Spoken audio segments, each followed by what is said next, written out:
आग जल रही है ना, उसको जलने दो एकदम, जितना ज़्यादा उसको कुरेद कुरेद के और बढ़ा सकते हो बढ़ाओ। जब तक सिलेक्शन नहीं ले सकते तब तक उस चीज़ को बढ़ाए रहो, तभी वही तुम्हें सिलेक्शन तक पहुंचाएगी। कि सबसे पहले मैं क्लियर कर दूं कि मैंने किसी का कोर्स लिया नहीं, और मेरे पास पूरी तैयारी के टाइम पे कोई प्रॉपर नोट्स नहीं था। मैं आपको बिल्कुल ऑनेस्ट बता रहा हूँ। किताब है नीतू मैम की, जो किताब सब लोग बोलते हैं अच्छी किताब है, ऑब्वियसली अच्छी है क्योंकि उसमें सारे कॉन्सेप्ट्स दिए हुए हैं, लेकिन मैंने नहीं पढ़ी। तो एक अटैम्प्ट में क्लियर हो गया, और एक अटैम्प्ट में कोई भी क्लियर कर सकता है। कोई बड़ी चीज़, बहुत बड़ा तोप नहीं है एसएससी, मेरे हिसाब से तो अब नहीं है। अगर आप उसको कर लेते हैं, आपके सारे कॉन्सेप्ट्स क्लियर हैं उसमें, जो जिस टाइप के क्वेश्चंस आ रहे हैं, आप प्री में 25 में से 24 क्वेश्चन करोगे और मेंस में 30 में से 28 क्वेश्चन करोगे, ये मेरा दावा है। जब तक आप तैयारी कर रहे हैं, सिर्फ आपका एक ही एम होना चाहिए कि भैया मुझे फ़ायदा कहाँ से मिल रहा है। अगर मुझे इस टीचर से फ़ायदा मिल रहा है तो इस टीचर का ये ले लिया, इस टीचर से फायदा मिल रहा है, वो अपने में लड़ रहे हैं, क्या कर रहे हैं उसके चक्कर मत रहो। 4 घंटे का शेड्यूल बनाओ डेली, 4 घंटे का शेड्यूल बनाने के बाद पूरे दिन घूमो, कोई टेंशन नहीं है।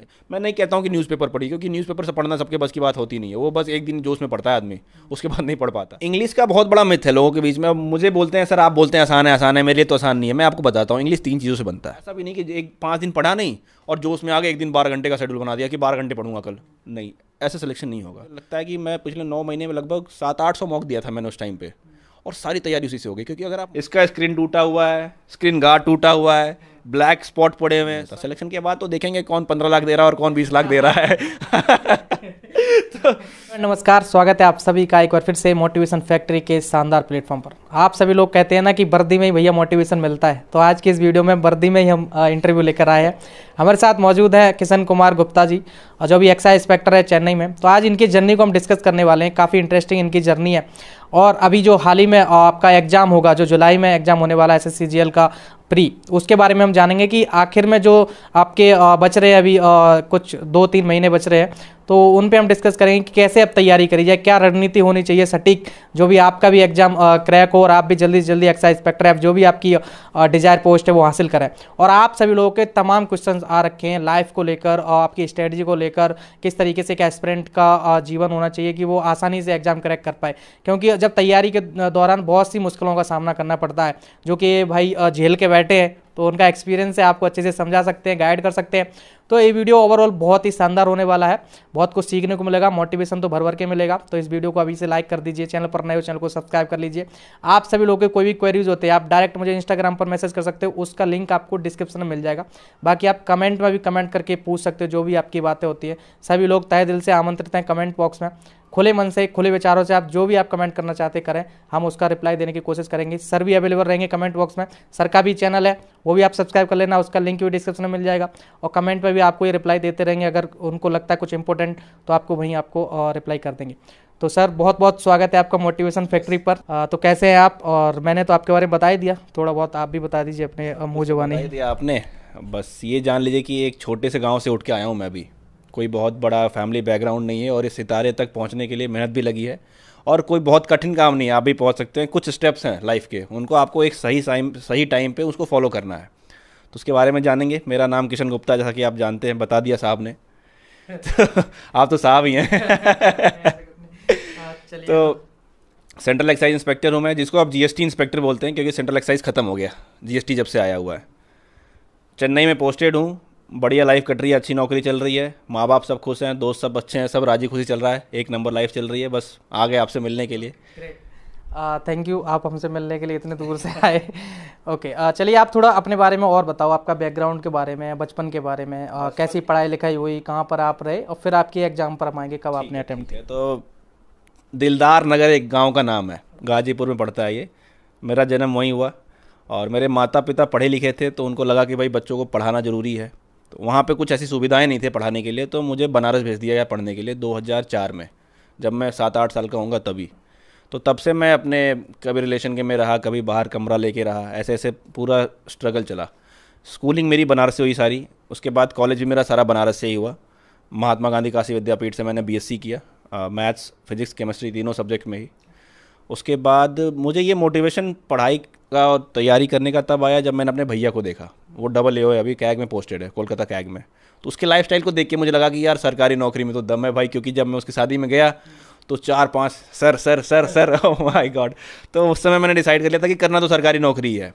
ग्रेजुएशन करते करते, और सबसे पहले मैं आपको बता दूं कि मैं बहुत ही एवरेज स्टूडेंट था, 60% से ऊपर कभी मेरे मार्क्स नहीं आए किसी भी एग्ज़ाम में। हाँ, बस करना क्या है, खेलना है। दोस्त 4-5 थे, साइकिल थी, कहीं भी चले जाते थे खेलने के लिए, क्रिकेट खेलने के लिए कहीं भी चले जाए, मई की 50 डिग्री टेम्परेचर कोई होना हो, क्योंकि पढ़ाई लिखाई में कोई इंटरेस्ट नहीं था। लेकिन फिर क्लास थर्ड ईयर करते करते लगा कि भाई कुछ करना भी पड़ेगा जीवन में, कब तक क्रिकेट खेलेंगे, कोई इंटरनेशनल तो खेल नहीं रहे हैं कि कुछ पैसे आने हैं। तो फिर मैंने तैयारी स्टार्ट की, फिर मैंने सीजीएल के बारे में पढ़ा, तो उसमें मुझे ये लगा कि भाई इंग्लिश ठीक ठाक ही है, मैथ्स आता ही है तो कर लेंगे शायद, और लग गए तैयारी में। तैयारी करने यहाँ पहुँचे दिल्ली।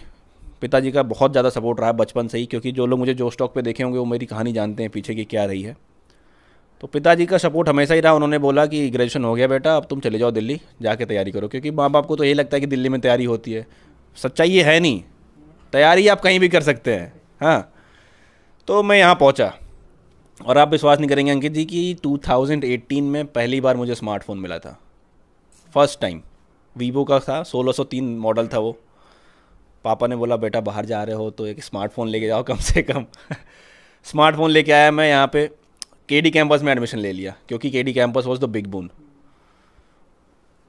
कोचिंग जाने लगा, कोचिंग से आने लगा, फ़ोन चलाने लगा। फ़ोन में सिर्फ या तो मूवीज़ देख रहे हैं, या तो वेब सीरीज़ देख रहे हैं, या तो बहुत सारी ऐसी चीज़ें होती हैं जो आप देखते हैं उस समय, जब आपका एक फेज़ जब स्टार्ट होता है, यंग फेज़ जब स्टार्ट होता है, जो कि आपको डिस्ट्रैक्ट करती हैं। वो सारे फेज़ से मैं गुजर रहा था। रात में नींद नहीं आनी है, क्योंकि 2 बजे रात तक मोबाइल चला रहे हैं, 3 बजे रात तक, सिर में हेडेक हो रहा है। सुबह उठ रहे हैं 11 बजे, कोचिंग जा रहे हैं, खाने का मन नहीं किया, दाल चावल बना लिया, सूखा मूखा कुछ खा लिया। मतलब लाइफ में कुछ चल ही नहीं रहा था ढंग का, ना ढंग से बॉडी को न्यूट्रिशन मिल रहा था, ना दिमाग को पढ़ाई मिल रही थी, ना दिमाग को रेस्ट मिल रहा था। तैयारी बिल्कुल ज़ीरो चल रही थी। लेकिन एक दिन ऐसे में बहुत ज़्यादा थका हुआ था, केडी कैंपस का टेस्ट दे के निकला। अभी 1 महीने हुए थे मुझे केडी कैंपस ज्वाइन दिए हुए। केडी कैंपस मेरे 50 नंबर आए संडे के मॉक टेस्ट में, और मैं बिल्कुल टेंशन में। उस समय मेरे पिताजी 5000 रुपये मुझे भेजते थे गांव से, मुखर्जी नगर में। मैं 2 भाई रहते थे हम। तो मैं बड़ा परेशान हुआ। मैं कहा यार नंबर नहीं आ रहे हैं, पापा इतना मेहनत कर रहे हैं, कैसे उनको मुंह दिखाऊंगा, कैसे कुछ अगर नहीं कर पाया तो फिर मुझे एक बोर्ड दिखाई दिया गुरुकुल का। तो मैं गुरुकुल के लिए, वहाँ पे लिखा हुआ था नीचे कि भाई हमारे पास फ़ोन अलाउड नहीं है, अगर आप फ़ोन छोड़ सकते हैं तो आप मेरे पास आ जाइए पढ़ने के लिए। और मैं आपको ये भी बता दूं कि उस केडी कैंपस में 1 महीने के अलावा मैंने और किसी भी कोचिंग में कोई पैसा नहीं दिया। वही एक बार मैंने 13,000 रुपये जमा किए थे, जो कि मुझे लगता नहीं है कि वहाँ से कुछ मैंने सीखा। नीतू मैम से इंग्लिश का मुझे समझ में आ गया कि करना क्या है। बाकी कहीं से मैंने कोई पेड बैच नहीं लिया। मैं चला गया चुपचाप गुरुकुल। पापा को फ़ोन किया कि पापा गुरुकुल है, ऐसा ऐसा है, और मुझे फ़ोन की बड़ा बेकार से एडिक्शन हो गई है, तो मुझे वहाँ जाना है। पिताजी तुरंत तैयार कि बेटा ठीक है मैं आ रहा हूँ, तुम्हें लेके जाऊँगा। पापा वहाँ से चले आए, मम्मी पापा दोनों लोग। फिर लेके गए वहाँ, एडमिशन हो गया। वहाँ पे जब उन्होंने कहा कि भाई तुम्हारा टेस्ट लेंगे हम, उन्होंने टेस्ट लिया तो मेरे नंबर आए 64 नंबर।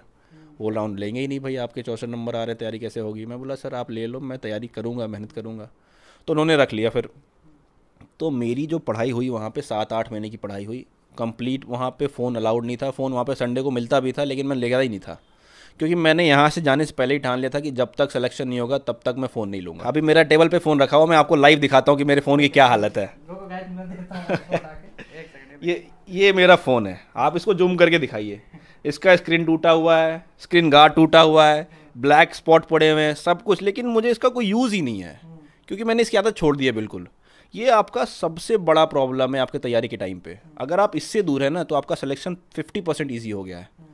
सबसे बड़ा डिस्ट्रैक्शन है इंस्टाग्राम, फेसबुक, व्हाट्सएप, कोई महिला मित्र बन जाती है आपकी, ठीक है।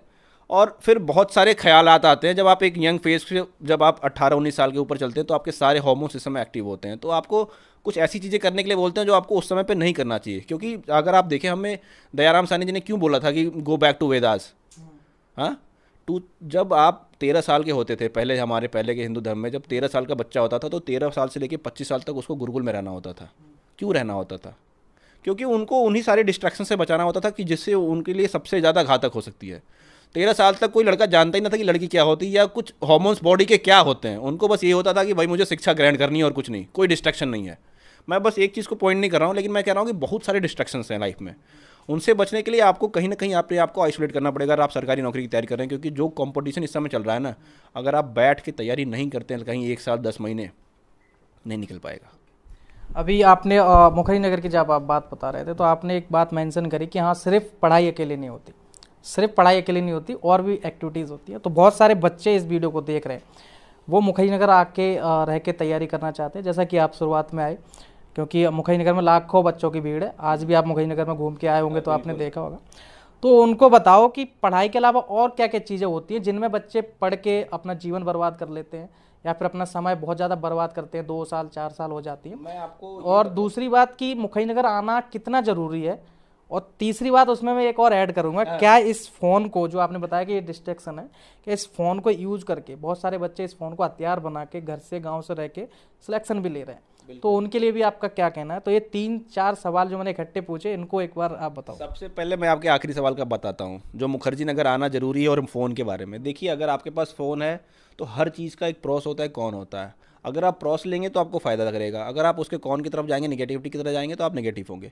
फ़ोन ऐसी चीज़ है कि अगर आपके पास है तो आप इंडिया में चाहे वर्ल्ड में कहीं भी हो, आप अपनी पढ़ाई पूरी कर सकते हैं। आपको कोई दिल्ली आने की ज़रूरत नहीं है, कोई मुखर्जी नगर में आके 4x4 के कमरे में रहने की ज़रूरत नहीं है। आप अपने घर से अपनी पढ़ाई कर सकते हैं फ़ोन के जरिए सिर्फ, क्योंकि आप घर पर रहेंगे, क्या क्या फ़ायदा आपके, आपको प्रॉपर न्यूट्रिशन मिल रहा है, आपको प्रॉपर अटेंशन मिल रहा है अपने माँ बाप से।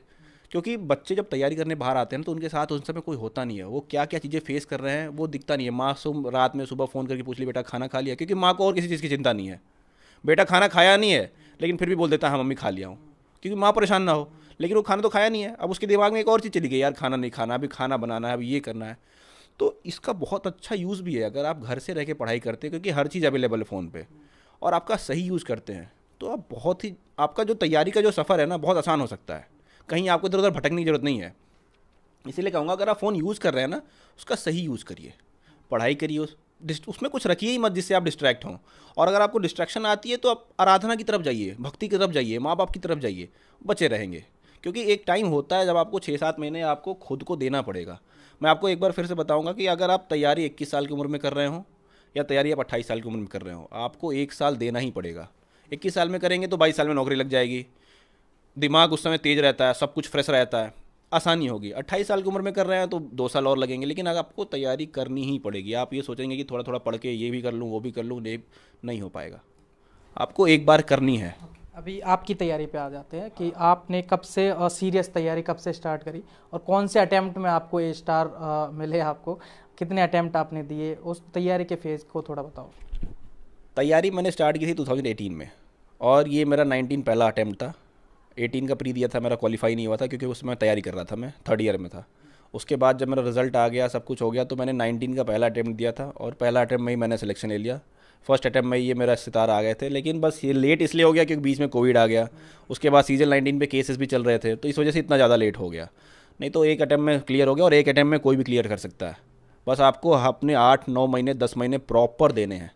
कोई बड़ी चीज़, बहुत बड़ा तोप नहीं है एसएससी, मेरे हिसाब से तो अब नहीं है, अब कर सकते हैं। आपने ले लिया और आपने, आपका एक्सपीरियंस भी हो गया। बहुत सारे बच्चे कहते हैं कि हमारे लिए है ना। चलिए, नहीं तो दिक्कत है, यही तो दिक्कत है, आपको पहले ही सोच लेना है। देखिए, एक मूवी आप देखे होंगे, डॉक्यूमेंट्री है यूट्यूब पे, अगर मैं बच्चों को रिकमेंड भी करूँगा, अगर नहीं देखे हैं तो वो देखें, लॉ ऑफ अट्रैक्शन। जिस चीज़ को आप मैनिफेस्ट करेंगे ना, वो चीज़ आपको मिल जाएगी अल्टीमेटली।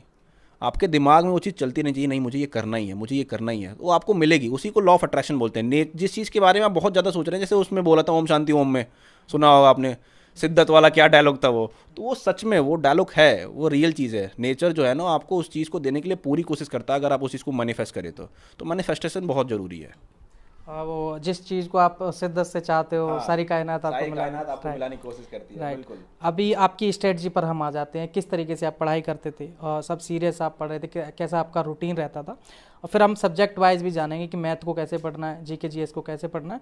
उसके बाद हम जानेंगे कि अभी जो बच्चे देने वाले हैं, आखिरी जो उनके कुछ 2-2.5 महीने रह गए, उनको कैसे तैयारी करनी है। तो पहले आप अपना बताओ कि आप कैसे तैयारी करते थे, कैसे रूटीन रहता था, रिवीजन कैसे करते थे, तमाम चीज़ें जो भी। देखिए, सबसे पहले मैं क्लियर कर दूं कि मैंने किसी का कोर्स लिया नहीं, और मेरे पास पूरी तैयारी के टाइम पे कोई प्रॉपर नोट्स नहीं था। मैं आपको बिल्कुल ऑनेस्ट बता रहा हूँ, मेरे पास सिर्फ एक मैथमेटिक्स का नोट्स था, जिसमें कुछ चैप्टर्स थे, मेंसुरेशन, ट्रिग्नोमेट्री, इनके नोट्स थे। जीके का कोई नोट्स नहीं था मेरे पास उस समय, क्योंकि उस समय जीके का उतना ज़्यादा महत्व नहीं था। इंग्लिश का मेरे पास कोई नोट्स नहीं है, उस समय भी नहीं था। तो मैंने तैयारी सिर्फ अपने मॉक के भरोसे की है। और मैं अपने चैनल पे भी जिन बच्चों को बताता हूँ ना कि तैयारी आप कर रहे हैं, आपको मॉक टेस्ट देना बहुत ज़रूरी है। मॉक टेस्ट आपको डेली सुबह देना है। मेरा रूटीन क्या था कि सुबह उठ के मैं मॉक टेस्ट देता था, उठते ही मॉक टेस्ट देता था 6 बजे, और रात में सोने से पहले 11 बजे होता था, तो रात में 10 से 11 उस मॉक टेस्ट को एनालाइज करता था। बीच में मैं क्या पढ़ रहा हूँ नहीं पढ़ रहा हूँ, मुझे उस चीज़ से कोई मतलब ही नहीं रहता था। मेरा प्राइम एम होता था कि मुझे मॉक टेस्ट तो देना ही देना है, और जो मैंने छोटे मोटे टारगेट्स बनाए कि भाई आज मैथ्स के 100 सवाल कर दूंगा, आज इंग्लिश के 100 क्वेश्चंस कर दूंगा, इनको कंप्लीट करना था। कहीं इधर उधर भागने की जरूरत नहीं है, क्या क्या क्या हो रहा है उसका बस अपने आप को काम रखना है। 7-8 घंटे मेरी पढ़ाई होती थी डेली की वहाँ पे जहाँ पे मैं था, और उनके क्लासेस भी चलते थे लेकिन मैं क्लास लेता नहीं था। मेरा सारा तैयारी मॉक टेस्ट, मुझे लगता है कि मैं पिछले 9 महीने में लगभग 700-800 मॉक दिया था मैंने उस टाइम पे, और सारी तैयारी उसी से हो गई। क्योंकि अगर आप मॉक टेस्ट डेली दे रहे हैं, शुरू में आपके नंबर नहीं आएंगे, लेकिन जैसे जैसे आप उसको एनालिसिस करते रहेंगे ना, तो आपका सिलेबस धीरे धीरे कंप्लीट होता जाएगा, क्योंकि उसी क्वेश्चन को घुमा फिरा के देना है उनको। इतने सारे एग्जाम होते हैं, कहाँ से क्वेश्चन लाएंगे? तो मॉक टेस्ट सबसे बड़ा की है आपके सेक्शन का, सिलेक्शन का। तो मॉक टेस्ट डेली दीजिए, 100% दीजिए, उसको एनालाइज करिए, प्रॉपर एनालिसिस करना चाहिए। ऐसा एनालिसिस करना है कि जब वो क्वेश्चन कहीं दूसरे मॉक में आता है ना, तो वो गलत नहीं होना चाहिए। अगर वो गलत हो रहा है तो आपका एनालिसिस गलत है। अगर सब्जेक्ट वाइज लेकर चले अपन स्ट्रेटजी कि पहले मैथ, रीजनिंग, अभी जीके जीएस का भी वेटेज बढ़ा दिया है ना, कंप्यूटर भी उसमें ऐड कर दिया है, तो थोड़ा उनको गाइड करो कैसे मैथ को आप करते थे, मैथ में क्या क्या परेशानी आपको आई, और बच्चों को भी जो जनरली शुरुआत में तैयारी करते हैं उनको आती हैं, क्या स्ट्रेटजी मैथ के लिए थी, जीके जीएस की थी, और इनके रिसोर्सेज क्या थे? आप कोचिंग आपने नहीं लिया जैसा कि आपने बताया, किताबें कौन सी थी इनके लिए, वो सारा कुछ बताओ। देखिए, मैं अपनी स्ट्रेटजी आपको बताऊं तो मेरी, आपको जैसे मैंने बताया, सारी तैयारी मेरी मॉक से है। मेरे पास कोई प्रॉपर नोट्स नहीं था, लेकिन जब मैं मैथ्स करता था तो मैं ऐसे क्वेश्चंस को, अगर कोई क्वेश्चन फंस जाता था उस समय कि नहीं हो रहा है, तो मैं जहाँ से मिले, कोई टीचर मिल जाए, कोई दोस्त मिल जाए, शर्माना नहीं है आपको किसी से पूछने में। बहुत बच्चे ना थोड़ा सा लो फील करते हैं, यार उससे पूछूंगा तो सोचेगा मुझे आ ही नहीं रहा है। अरे भाई पूछो, जो भी तुम्हारे डाउट्स क्लियर कर सकता है उनसे पूछो। मैं अपने जो मेरे चैनल पे बच्चे जुड़े हुए हैं मेरे से, उनसे मैं बोलता हूँ तुम्हारा कोई भी डाउट हो, तुम्हारे लाइफ में कोई प्रॉब्लम चल रही हो, तैयारी में कोई प्रॉब्लम चल रही हो, मुझे मैसेज किया करो। जब भी टाइम मिलेगा मैं तुम्हें बताऊँगा तुम्हें कैसे करना है। तो मैथमेटिक्स क्या है? सिर्फ प्रैक्टिस, और प्रैक्टिस करना क्या है? Previous year. आपको प्रीवियस ईयर छोड़ के कहीं दूसरी जगह जाना ही नहीं है। अब उस समय क्या था कि प्रीवियस ईयर का बहुत बड़ा भंडार था। 1996 से लेकर 2017-18 तक का प्रीवियस ईयर हम करते थे, लेकिन अब बहुत ज़्यादा कंसाइज हो गया है। अगर आप 2018 से लेकर 2022 तक के मैथ्स के जितने क्वेश्चंस टीसीएस ने किए हैं, अगर आप उसको कर लेते हैं, आपके सारे कॉन्सेप्ट्स क्लियर हैं उसमें, जो जिस टाइप के क्वेश्चंस आ रहे हैं, आप प्री में 25 में से 24 क्वेश्चन करोगे और मेंस में 30 में से 28 क्वेश्चन करोगे, ये मेरा दावा है। बस आपको 18 से लेकर 22 तक का प्रीवियस ईयर जो टीसीएस ने एग्जाम कराया है, रटा होना चाहिए आपको कि हाँ ये पैटर्न आएगा तो इस क्वेश्चन को ऐसे सॉल्व करना है। बस उसके लिए मैथ्स में कुछ करना ही नहीं। उसके अलावा कॉन्सेप्ट्स आप बिल्कुल कहीं ना कहीं कोचिंग कर रहे होंगे, या यूट्यूब पे बहुत सारे फ्री क्लासेस पढ़े हैं। आप जब मॉक दे रहे हैं ना, तो आपको एक और चीज़ देखनी है कि आपके कौन से चैप्टर के क्वेश्चंस गलत हो रहे हैं, और उन चैप्टर्स को आपको स्पेशली पढ़ना है। जैसे मुझे टाइम एंड डिस्टेंस नहीं आता था, मैंने आज तक टाइम एंड डिस्टेंस नहीं पढ़ा, तो आपको ये भी देखना है कि कौन से सब्जेक्ट को ज़्यादा देना है वैल्यू, किसको नहीं देना है, किस चैप्टर को वैल्यू देनी, जैसे मैंने नंबर सिस्टम को कोई वैल्यू नहीं दिया, क्योंकि नंबर सिस्टम के क्वेश्चंस आते हैं आपका पेपर खराब करने के लिए। ठीक है, नंबर सिस्टम के आप पिछले 4 साल के क्वेश्चन देख लीजिए, आप कोई क्वेश्चन को एक बार में नहीं बना पाएंगे अगर आप एग्जाम प्रेशर में सॉल्व कर रहे हैं उसको। तो अनटिल एनालिसिस कि आपने उस क्वेश्चन को 3-4 बार सॉल्व नहीं किया पहले, तो नंबर सिस्टम के क्वेश्चन आते थे पेपर खराब करने के लिए। तो मैं तो यही बच्चों को कहता हूँ कि भैया नंबर सिस्टम का क्वेश्चन दिखे ना, तो तुरंत नेक्स्ट बटन दबाया करो, उस पर मत जाया करो। लाइट में टाइम बचेगा तो आगे कर लेने का, नहीं तो वो तुम्हारा टाइम 100% खराब करेगा। हाँ, और जो भी आपको तुम्हें लगता है कि हाँ इस चैप्टर को अगर मैं छोड़ दूंगा तो काम बन जाएगा, चाहे इस चैप्टर से कुछ जैसे टॉपिक्स, जैसे टाइम एंड डिस्टेंस मुझे आता नहीं था, तो मैं उसके ट्रेन्स वाले जितने क्वेश्चंस होते हैं तो सिंपल होते हैं कि ट्रेन की हाइट कितनी है, ट्रेन की स्पीड कितनी है, ट्रेन का लेंथ कितना है, तो वो क्वेश्चन मैं कर लेता था। तो उसमें उतना मैं कर लेता था, मैं जानता था कि अगर 3 क्वेश्चन आएगा, 2 क्वेश्चन आएगा टाइम एंड डिस्टेंस का, तो एक क्वेश्चन ये आएगा, एक ये आएगा, तो मैं एक तो कर लूँगा, एक नहीं आएगा, अगर ईजी आया तो कर लूँगा, नहीं आया तो कोई बात नहीं, 25 में 24 तो होंगे ना, टेंशन नहीं लेना है। प्रैक्टिस करते रहिए बिल्कुल, और प्रैक्टिस ही है जो आपको मैथ में अच्छा नंबर दे सकता है, और दूसरा कोई तरीका नहीं, कोई शॉर्टकट नहीं है आपको। मेरा एक दोस्त था, आप जानते होंगे, नवीन यादव, AIR 4 था उसका 2018 में, और 2019 में शायद AIR 27 था। उसकी स्पीड देखी मैंने, उसको कुछ ट्रिक नहीं आते थे, वो पूरे बेसिक्स से सवाल कर देता था जितने देर में हम ट्रिक में करते थे, क्योंकि उसकी प्रैक्टिस अच्छी थी। तो प्रैक्टिस ही आपको मैथ्स में अच्छा बनाएगी। प्रैक्टिस, मैथ के लिए प्रैक्टिस करना बहुत जरूरी है। 18 से लेके 22 तक के क्वेश्चंस को, और कुछ भी नहीं करना है। बाकी जो आपके पास नोट्स है उसको रिवाइज करते रहिए, कॉन्सेप्ट्स को, और क्वेश्चन को प्रैक्टिस करिए जो 18 से लेके 22 तक आए हुए हैं। जीके जीएस के लिए और बताओ। जीके जीएस के लिए अब मैं आपको बताऊंगा, 2-3 किताबें बताऊंगा, क्योंकि जैसा मैंने अभी पूरा एनालिसिस किया है, मैंने अपने वीडियो पे, अपने चैनल पे भी एक स्ट्रेटजी दी थी इनको, तो पूरा 2022 के पेपर को एनालाइज करके मैंने स्ट्रेटजी बनाया। आपको 2 से 3 किताबें पढ़नी है। एक पढ़नी है, मैं किसी किताब का प्रमोशन नहीं कर रहा हूँ यहाँ पे, लूसेंट या मनोहर पांडे जी की किताब आती है जीएस की, वो उन किताबों को आपको पढ़ के अपना बेसिक्स क्लियर कर लेना है सारा। प्रीवियस ईयर आपको करना ही करना है, चाहे क्वेश्चन आए या ना आए, क्योंकि प्रीवियस ईयर का पढ़ेंगे तो आपका जो पुराने का छोटे मोटे क्वेश्चन होते हैं वो तैयार हो जाएंगे। प्रीवियस ईयर में जैसे आप कोई भी किताब कर रहे हो, प्रीवियस ईयर किरण कर रहे हो, घटना चक्र कर रहे हो, तो उसमें नीचे में चाहे पीछे एक्सप्लेनेशन दिए होते हैं, उन एक्सप्लेनेशन को पढ़ना बहुत जरूरी है, क्योंकि एक क्वेश्चन से वहाँ पे आपके 5 क्वेश्चन तैयार हो रहे हैं और पूरा सिलेबस कवर हो रहा है। ठीक है, तीसरी चीज़ आपको करनी है कि इनको करने के बाद आपके पास एक किताब लूसेंट की होनी चाहिए जो ऑब्जेक्टिव लूसेंट है, क्योंकि आजकल जो क्वेश्चंस आ रहे हैं वो असर्शन वाले क्वेश्चंस आ रहे हैं, रीजन वाले क्वेश्चन आ रहे हैं, तो वो सारे क्वेश्चंस उसमें दिए हुए हैं जो पुराने यूपीपीसीएस में, आरएएसएस में, यूपीएससी में क्वेश्चंस आए हुए हैं, जो कि अब बहुत पुराने हो चुके हैं उनके हिसाब से, लेकिन अब एसएससी में आने के उनके चांसेस हैं। तो सारी तैयारी आप यहाँ से करिए, प्रीवियस ईयर अपना जो है, और लूसेंट से चाहे मनोहर पांडे से उस लूसेंट वाली ऑब्जेक्टिव किताब को उस पर अपना प्रैक्टिस करिए। और तीसरी चीज़, यूट्यूब से आप एक, मैं फिर से बता रहा हूँ, किसी का प्रमोशन नहीं कर रहा हूँ, बस मैं ऑनेस्ट रिव्यू है मेरा, एक विपन गोयल करके कोई टीचर है, बहुत सारे फ्री वीडियोस पड़े हैं उनके यूट्यूब पे, आप वहाँ से जाके उसको देखिए, हर रोज़ आधा घंटा 1 घंटा देखा करिए, आपका स्टैटिक वहाँ से क्लियर हो जाएगा। बाकी रही बात करंट की, तो करंट के लिए भी बतेरे चैनल पड़े हुए हैं, आपको बस कहीं से भागना भोगना नहीं, आप हो सकता है सिंपली आप मंथली मैगजीन उठा के ले आइए। मंथली मैगजीन के लिए लोग बोलते हैं कि सर कैसे पढ़े इतना, तो मंथली मैगजीन पढ़ने से 2 फ़ायदे होते हैं।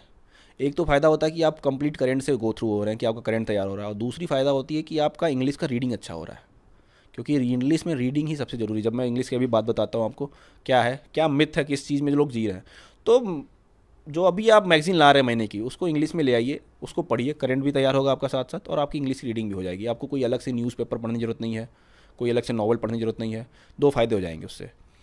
अब रही बात रीजनिंग की, तो रीजनिंग में मैं आप क्या करता था, और मैं अभी भी वही बताता हूँ, वही आपको 18 से लेकर 22 तक में जो नए पैटर्न्स आए सीरीज के, उसको कंप्लीटली अच्छे से करिए। मॉक में जो भी क्वेश्चन आपका गलत हो रहा है, उस क्वेश्चन को एनालाइज करिए और देखिए कि किस चैप्टर का है। उस चैप्टर को डायरेक्टली यूट्यूब पे सर्च करिए, उस चैप्टर के कॉन्सेप्ट को करिए, और ट्राई करिए कि अगले मॉक में वो गलत ना हो। रीजनिंग के इससे बड़ा कोई स्ट्रेटेजी नहीं है, बस यही सिंपल सी स्ट्रेटेजी है, डेली की प्रैक्टिस आपकी 25 क्वेश्चन की। इंग्लिश का बहुत बड़ा मिथ है लोगों के बीच में, अब मुझे बोलते हैं सर आप बोलते हैं आसान है, मेरे लिए तो आसान नहीं है। मैं आपको बताता हूँ, इंग्लिश 3 चीज़ों से बनता है, वोकैबुलरी है, ग्रामर है, और लिटरेचर है।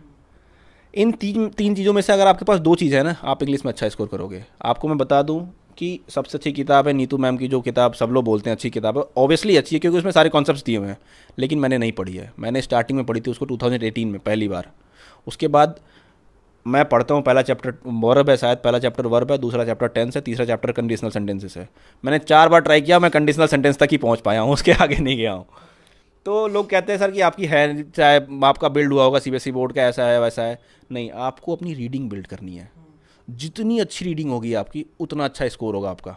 वोकैबुलरी तो है भाई सिंपल, कि आपको वोकैबुलरी याद करनी पड़ेगी। वोकैबुलरी भी आपको याद क्या करनी है, आप डेली पढ़ते रहोगे तो आपके दिमाग में कहीं ना कहीं जाके वो चिपक जाएगा, और कहीं ना कहीं सबकॉन्शियस माइंड में जाता है, कोई चीज़ें आप भूलते नहीं है। और अगर दिमाग में कचड़ा भरेंगे तो भूलते जाएंगे भाई, तो उस कचड़ों से भी बचना है। रीडिंग अच्छी करनी है, जितनी अच्छी रीडिंग से क्या होता है, आप जैसे एरर में ग्रामेटिकल एरर्स आते हैं, लेकिन आपके पास अगर रीडिंग अच्छी है ना, तो आपको लगेगा कि भाई बी में गलत लग रहा है कुछ, आपको पता नहीं है कि बी में गलत क्या है, लेकिन बी में गलत है, और 99% सही होना उस चीज़ को, क्योंकि आपका जो रीडिंग डेवलप होता है ना, आपके अंदर एक सेंस आ जाती है कि भाई मैं चीज़ें सही पढ़ रहा हूँ या गलत पढ़ रहा हूँ। जैसे आप बार बार एक चीज़ को पढ़ो कि ही इज सीता, मैं मानता हूँ कि सीता लड़की है, और मैं लगा रहा हूँ ही इज सीता, क्या सही है ये रीडिंग से? आप अगर आपको ग्रामर नहीं भी आता होगा, आप रीडिंग से बोलते ही इज सीता, क्या है भाई, अगर सीता लड़की है तो सी लगना चाहिए वहाँ पे। तो जितनी अच्छी रीडिंग होगी, आप अगर चीज़ें सही पढ़ोगे ना, और कहीं चीज़ें छोटी सी गलती आपको दिखाई दे, तो आपके दिमाग में कहीं ना कहीं बात आ जाएगी, यार गलत लग रहा है पढ़ने में यहाँ पे, वो हो गई। ग्रामर से आप क्या फ़ायदा ले सकते हैं? ग्रामर ऑब्वियसली ज़रूरी है, लेकिन उसके पीछे भागना नहीं है। लिटरेचर, लैंग्वेज, वो इंग्लिश लैंग्वेज का टेस्ट हो रहा है, आपके कोई सब्जेक्ट का टेस्ट नहीं हो रहा है। जितना अच्छा आपका लैंग्वेज स्पोकन होगा, आपके समझने की, आपकी पावर ऑफ एक्सप्रेशन जितनी अच्छी होगी, आप उतना अच्छा इंग्लिश में स्कोर करोगे। और उसके लिए करना क्या है? रीडिंग। वोकैबुलरी आपको याद करनी पड़ेगी, ऑब्वियसली है, ईडियम फ्रेजेस हो गए, वन वर्ड्स हो गए, तो ये सबको आप डेली प्रैक्टिस करते रहोगे तो याद हो जाएगी। ग्रामर में और डायरेक्ट इनडायरेक्ट आते हैं, एक्टिव पैसिव आते हैं, तो ये तो सिंपल रूल बेस्ड होते हैं। आपको इसके लिए कुछ बहुत बड़ा हार्ड एंड फास्ट रूल नहीं है, सिंपल सा रूल है, हैड को हैड में चेंज कर देना है, ये तो आप कर लेंगे। रही बात क्लोज टेस्ट ऑफ कंप्रहेंशन की, आप कितना भी ग्रामर कर लीजिए, बिना लिटरेचर के आपका क्लोज टेस्ट ऑफ कंप्रहेंशन होगा। आपको जब पैराग्राफ समझ नहीं आएगा क्या बोल रहा है, तो आप ग्रामर क्या लगाएंगे वहाँ पे? तो उसके लिए बात आती है रीडिंग की, आपको रीडिंग करनी पड़ती है। और रीडिंग लोग कहते हैं कहाँ से करें, जैसे मैंने आपको बता दिया कि एक आप कोई भी वो पढ़िए, मैगजीन पढ़िए, उससे आपका करंट भी तैयार होगा, रीडिंग भी तैयार होगी। लेकिन दूसरी चीज़, जैसे मैंने अपनी रीडिंग कैसे बिल्ड की, मैं क्लास 10 से ही मूवीज़ देखता हूँ इंग्लिश में। अब पहले मुझे सबटाइटल्स की जरूरत पड़ती थी, अब मुझे जरूरत नहीं पड़ती सबटाइटल्स की, अब मुझे ऐसी मूवी समझ में आती है। तो आप भी उसको देख सकते हैं अगर आपके पास टाइम है, अगर आपके पास कंट्रोल है, क्योंकि सीरीज़ और मूवीज़ ऐसी होती हैं कि भाई आप अगर देख रहे हैं तो देखते ही रहेंगे, 4-4, 5-5 दिन लगातार देखते हैं। अगर आपके पास कंट्रोल है तो आप कोई वेब सीरीज़ ऐसी उठा लीजिए जो थोड़ी सी आपके जॉनरे की हो, जैसे आपको हिस्टोरिकल वेब सीरीज़ पसंद हो या साईफाई वाली पसंद हो, तो देख लीजिए। आपको डेली एक कर लीजिए, भाई आधे घंटे का एपिसोड है, मैं इसको देखूंगा, और आपको उसमें फोकस करना है सबटाइटल्स पे, सीरीज पे फोकस नहीं करना है, फोकस करना है सबटाइटल्स पे। सबटाइटल्स पढ़िए कि क्या लिखा हुआ है और उससे कोरोबोरेट करिए, सीन में चल क्या रहा है और सबटाइटल्स लिख क्या रहा है। इससे आपकी रीडिंग स्किल बहुत ज़्यादा डेवलप होगी, आपका सेंस डेवलप होगा उसमें। दूसरी चीज़, आप कोई किताब उठा लीजिए, जैसे कि आपको जैसा भी जॉनरे का किताब पसंद हो, आपको साई-फाई पसंद हो, मोटिवेशनल वाली किताबें पसंद हो, कोई भी किताब उठा लीजिए, हर रोज़ 10 मिनट 15 मिनट पढ़िए उसको, ठीक है। मैं नहीं कहता हूँ कि न्यूज़पेपर पढ़िए, क्योंकि न्यूज़पेपर से पढ़ना सबके बस की बात होती नहीं है, वो बस एक दिन जोश में पढ़ता है आदमी, उसके बाद नहीं पढ़ पाता। जो भी चीज़ में आपका इंटरेस्ट हो उस चीज़ को आप इंग्लिश में पढ़िए, देखिए कैसे इंग्लिश आपको 1 महीने 2 महीने के बाद आपको खुद चेंज, कोई भी चीज़ जब चेंज करना होता है ना उसमें टाइम लगता है, लेकिन जब चेंज होने लगता है तो फिर एक्सपोनेंशियली चेंज होता है वो। तो रीडिंग करिए, स्टार्ट करिए, 1-2 महीना है, आराम से करेंगे। तो चलिए, बहुत सारी बातें कर ली। अभी लास्ट में जो बच्चे आपकी वीडियो देखकर किशन कुमार गुप्ता सर के स्टार की चमक देखकर मोटिवेशन ले रहे हैं, इंस्पिरेशन ले रहे हैं कि भैया ऐसे हमें भी स्टार अपने शोल्डर पे चाहिए, माता पिता हमें भी, हमारे ऊपर भी गर्व करें, मोटिवेशन फैक्ट्री चैनल पर हम भी जाएं, है ना। तो उनके लिए आप क्या कहना चाहोगे लास्ट में, क्या मैसेज, क्या संदेश आप देना चाहोगे, या फिर आपको कुछ लगता है कि भाई हमने छोड़ दिया कुछ पूछना, आपको लगता है ये बात तो बताना बहुत ज़रूरी है जो रह गया, तो क्या कहना चाहोगे लास्ट में? मैं एक चीज़ बताऊंगा, आपके लिए सिर्फ आप हैं, आपका ध्यान रखने के लिए सिर्फ आप हैं भैया, कोई नहीं है, ना माँ बाप है, ना भाई है, ना देश बंधु के जितने लोग हैं, कोई आपके कभी काम नहीं आएगा जब आपको सच में ज़रूरत होगी। सब आपको इमोशनली सपोर्ट कर सकते हैं, लेकिन अपने आप को प्रायोरिटी रखना बहुत ज़रूरी है। अपने आप के लिए करना है भाई कि मैं ये कर रहा हूँ तो क्या मुझसे इससे फ़ायदा होने वाला है या नुकसान होने वाला है। उस चीज़ को जब तक आप नहीं समझेंगे आप परेशान रहेंगे। किसी दूसरे के लिए मत जिए, खुद के लिए करिए जो भी कर रहे हैं, और पैशन से करिए। जो भी कर रहे हैं उसमें 100% देंगे। बस आपके अंदर ये पैशन होना चाहिए। आप पढ़ाई कर रहे हैं, आप जो भी कर रहे हैं, कुछ भी कर रहे हैं, ज़रूरी नहीं है कि आप सरकारी नौकरी लेके ही सक्सेस हो सकते हैं। बहुत सारे तमाम हैं काम करने के लिए, लेकिन आप जो भी कर रहे हैं उसमें 100% दीजिए। ये तैयारी के लिए वीडियो बन रही है तो मैं आपको ये बता रहा हूँ कि तैयारी अगर कर रहे हैं तो आपको तैयारी करने के बाद मन में 0.1% भी रिग्रेट नहीं होना चाहिए कि मैंने ये नहीं किया, क्योंकि बहुत दुख देता है ये, समझे। तो उस चीज़ से बचना है आपको। आप अपना 100% दीजिए। 6 महीना क्या है यार, 60 साल की जीवन है, अगर उसमें 6 महीना पढ़ ही लेते हैं और 60 साल जीवन अच्छा हो जाएगा तो क्यों ना पढ़ लें। 6 महीने मजे कर ले और 60 साल तक घूमते रहे इधर उधर, तो उससे अच्छा है ना कि 6 महीना पढ़ लेते हैं भाई। तो इस चीज़ को देखिए, 6 महीने या 60 साल आपके ऊपर डिपेंड करता है कि आपको चूज़ क्या करना है। 6 महीने कष्ट करना है या 6 महीने मजे करना है, या 60 साल कष्ट करना है, 60 साल मजे करना है।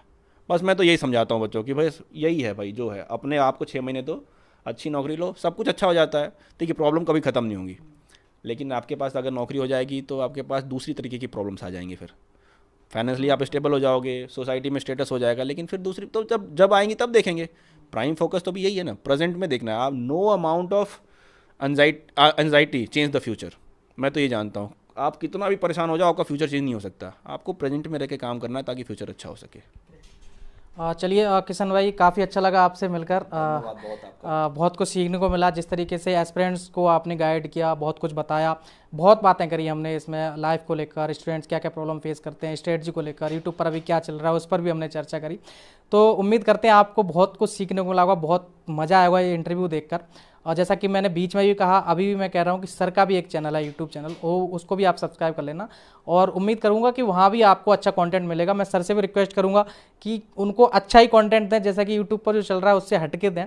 और सर के साथ हम मिलते रहेंगे और भी हम वीडियोज़ लाते रहेंगे। और दूसरा हमारा जो चैनल हमने SSC CGL motivation factory create किया है, उसको भी आप सब्सक्राइब कर लेना। उसका लिंक भी हम डिस्क्रिप्शन में डाल देंगे। वहाँ भी सर का एक वीडियो आने वाला है बहुत जल्द, जिसमें वो अपने एक्साइज इंस्पेक्टर की किस तरीके की लाइफ होती है, एक्साइज इंस्पेक्टर बनने के बाद कैसा आपके साथ पूरा दिन जाता है, ऑफिस में क्या करना पड़ता है, वो तमाम चीज़ें उसमें वो आपको समझाएंगे, बताएंगे।